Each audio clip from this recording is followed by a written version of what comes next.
சிங்காசனத்திலே வீற்றிருக்கிற சர்வ வல்லமையுள்ள தேவனுக்கு மகிமை உண்டாவதாக. ஆண்டவராகிய இயேசு கிறிஸ்துவின் நாமத்தினாலே இந்த புதிய நாள் உங்களுக்கு ஒரு ஆசீர்வாதமான நாளாக இருப்பதாக.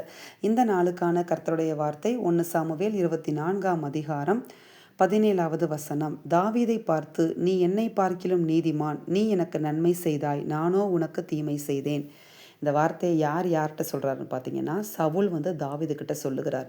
ஏன் இந்த வார்த்தையை சொல்கிறாரு அப்படின்னு நீங்கள் பார்த்தீங்கன்னா, சவுல் தொடர்ந்து தாவீதை கொலை செய்ய வேண்டும் அப்படிங்கிறதுக்காக தேடி வந்து கொண்டே இருக்கிறார். எங்கே தாவீது ஓடுனாலும் இவர் தேடிக்கிட்டே இருக்கிறாரு.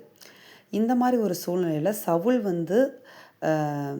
அழகாக என்ன செய்யப்படுறாரு, தாவீதுக்கிட்ட மாட்டுகிறார். அதாவது தாவீது நினச்சிருந்தா அவர் என்ன செஞ்சுருக்கலாம், கொன்று போட்டிருக்கலாம். ஆனால் தாவீது என்ன செய்யலை, நான் கர்த்தர் அபிஷேகம் பண்ணப்பட்டவர் மேலே என் கையை போட மாட்டேன் அப்படின்னு சொல்லி தாவீது தன்னை அந்த காரியத்தை செய்யாதபடிக்கு என்ன செய்தார், தாவீது தன்னை காத்து கொண்டார். இதை சவுல் அறிந்த பொழுது, அதாவது ஆண்டவர் தாவீது கையில் சவுலை ஒப்பு கொடுத்திருந்தும் தாவீது என்ன செய்யலை, சவுலை ஒன்றுமே செய்யலை, அழகாய் காப்பாற்றி விட்டார்.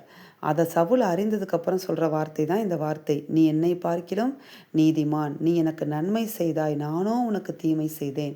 அப்போ பாருங்களேன், தாவீது இந்த இடத்துல என்ன குணாதிசயத்தை வெளிப்படுத்துகிறாருன்னா, தனக்கு முழுவதுமாய் தீமையாக செய்து கொண்டிருந்த சவுலுக்கு எவ்வளோ பெரிய நன்மையை செய்கிறார் பார்த்தீங்களா. அந்த இடத்துல நன்மை செய்து சவுளுடைய ஜீவனை தப்புவிக்கிறதை நம்மளால் பார்க்க முடியும். இதை போல கர்த்தருடைய பிள்ளைகள் நம்ம எல்லாருமே இருக்கணும் அப்படிங்கிறத கர்த்தர் என்ன செய்கிறார், விரும்புகிறார். பாருங்களேன், 18ஆம் வசனத்தில், நீ எனக்கு நன்மை செய்ததை இன்று விளங்க பண்ணினாய், கர்த்தர் என்னை உன் கையில் ஒப்பு கொடுத்திருந்தும் நீ என்னை கொன்று போடவில்லை. ஆமேன். அப்போ சவுல் நீங்கள் இதை பார்த்தீங்கன்னா அந்த இடத்துல அதை ஃபீல் பண்ணுறாரு. தாவீது நம்மளுக்கு எவ்வளோ பெரிய நன்மை செஞ்சுட்டான், கர்த்தர் ஒப்பு கொடுத்துருந்தும் நம்மளை கொல்லாமல் என்ன செஞ்சுட்டான், நம்ம உயிரோட நம்மளை காத்து கொண்டானே அப்படின்னு சொல்லி அந்த இடத்துல தாவீது செய்த அந்த நன்மையை அவர் ஃபீல் பண்ணுறாரு. தான் தீமை செஞ்சிட்டோம் அப்படிங்கிறத ஃபீல் பண்ணுறாரு. ஆனால் நீங்கள் அந்த தீமையை அவர் நிறுத்திட்டாரா அப்படின்னு பார்த்தீங்கன்னா நிறுத்தலை. அந்த ஃபீலிங் அப்படியே அந்த நேரத்தோடு அவரை விட்டு கடந்து போய்விட்டது. அது மெய்யான மனம் திரும்புதலுக்குள்ளாக அவர் என்ன செய்யலை, நடத்தவில்லை. அதனால் நம்ம கூட இன்றைக்கி நம்ம பிறருக்கு விரோதமாக தீமை செய்யும்போது அதை சம்டைம்ஸ் நம்ம உணர்கிறோம். ஐயோ, நான் விரோதமாக செஞ்சுட்டேனே, தப்பு செஞ்சுட்டேனேன்னு சொல்லி அதை உணர்றதோடு அப்படியே நிப்பாட்டாமல் அதை மனம் திரும்புதலுக்கு நேராக நாம் கடந்து போக வேண்டும். அப்படியே நம்ம அதை விட்டுட்டு போய்விட கூடாது. சவுல் பார்த்திங்கன்னா அடுத்த அதிகாரத்திலேயே மறுபடியும் தாவீதை பின்தொடர்ந்து வருகிறத நம்மளால் என்ன செய்ய முடியும், பார்க்க முடியும். அதனால் நாம் என்ன செய்யக்கூடாதுன்னா, பிறர் செய்த நன்மைக்கு பதிலாக சவுளை போல தீமை செய்துவிடக்கூடாது.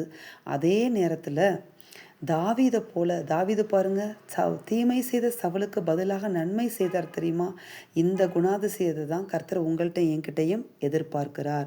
நாம் சவுளை போல அல்ல, சவுளை போல மனம் திரும்பாமல் கடைசி வரைக்கும் போய்விடாமல் இருக்கத்தக்கதாக தாவீதை போல தீமை செய்தவர்களுக்கும் நான் நன்மையை திரும்ப செய்வோமானால் அந்த நன்மைக்குரிய பலன் தாவீதுக்கு எப்படி தேவனால் கொடுக்கப்பட்டதோ, அந்த சிங்காசனத்தில் தாவீதை மறுபடியுமாக ராஜாவாக தேவன் அவரை மறுபடியுமாக அந்த தேசத்துக்குள்ளே கொண்டு வந்து ராஜாவாக மாற்றினாரோ, அதே போல நம்ம செய்கிற நன்மைக்கு, அதுவும் தீமை செய்தவங்களுக்கே நம்ம நன்மை செய்தோமானால் அந்த நன்மைக்குரிய பலன் கர்த்தரால் நமக்கு நிச்சயமாக உண்டாகும். நிச்சயமாக நமக்கு கொடுத்து நம்ம என்ன செய்வார், ஆசீர்வதித்து நம்மை உயர்த்தவும் செய்வார். தாவீதை எப்படி சிங்காசனத்து மேலே உட்கார வைத்து உயர்த்தினாரோ அதே போல நம்மையும் கர்த்தர் என்ன செய்வார், தீமைக்கு பதிலாக நான் நன்மை செய்வோமானால் நம்மை நிச்சயமாக ஆசீர்வதித்து உயர்த்துவார்.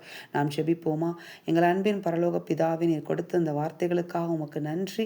இந்த வார்த்தைகளின்படியே தகப்பனே, தீமை செய்தவர்களுக்கும் நாங்கள் நன்மை செய்யத்தக்கதான தாவீதை போல் அந்த ஒரு இருதய பக்குவத்தை எங்களுக்கும் தர வேண்டுமா இந்த நாளை நாங்கள் செபிக்கிறோம்.